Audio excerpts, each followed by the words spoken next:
पुराणों के अनुसार कलियुग के 5000 वर्ष बीत जाने के बाद पृथ्वी पर पाप का साम्राज्य होगा। ढोंगी और पाखंडी भक्तों और साधुओं का बोलबाला होगा। ढोंगी संत जन धर्म की गलत व्याख्या कर समाज को दिशाहीन कर देंगे।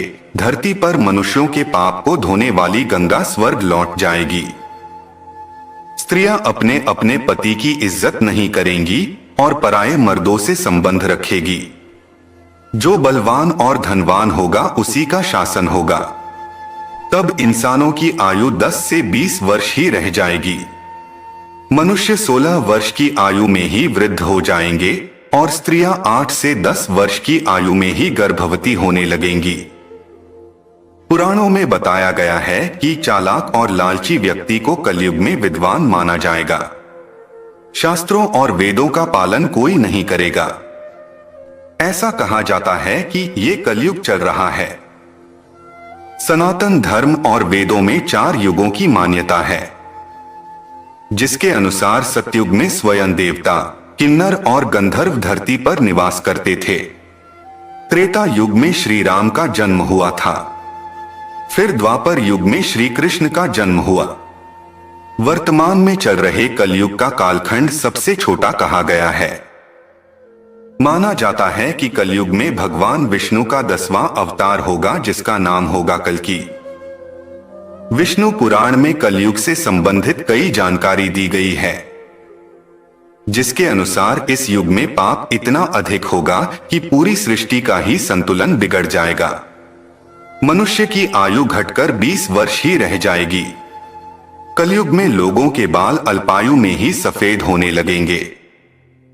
भविष्योत्तर पुराण के अनुसार भयंकर कलयुग के आने पर मनुष्य का आचरण दुष्ट हो जाएगा और योगी भी दुष्ट चित्त वाले होंगे। संसार में परस्पर विरोध फैल जाएगा।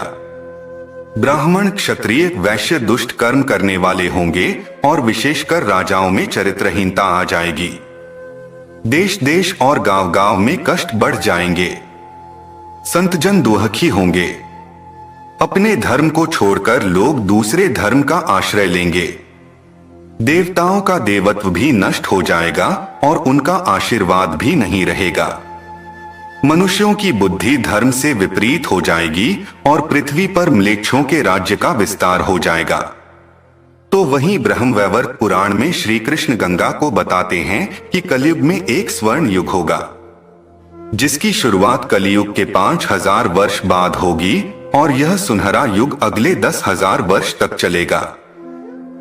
श्री वेदव्यास जी के अनुसार सभी युगों में कलयुग श्रेष्ठ। विष्णु पुराण में वर्णित एक घटना के अनुसार मुनिजनों और ऋषियों के साथ चर्चा करते हुए वेदव्यास जी कहते हैं कि सभी युगों में कलयुग ही सबसे श्रेष्ठ युग है, क्योंकि 10 वर्ष में जितना व्रत और तप करके कोई मनुष्य सतयुग में पुण्य प्राप्त करता है, त्रेता युग में वही पुण्य 1 साल के तप द्वारा प्राप्त किया जा सकता है। ठीक इसी प्रकार उतना ही पुण्य द्वापर युग में 1 महीने के तप से प्राप्त किया जा सकता है, तो कलयुग में इतना ही बड़ा पुण्य मात्र 1 दिन के तप से प्राप्त किया जा सकता है। इस तरह व्रत और तप के फल की प्राप्ति के लिए कलयुग ही सबसे श्रेष्ठ समय है।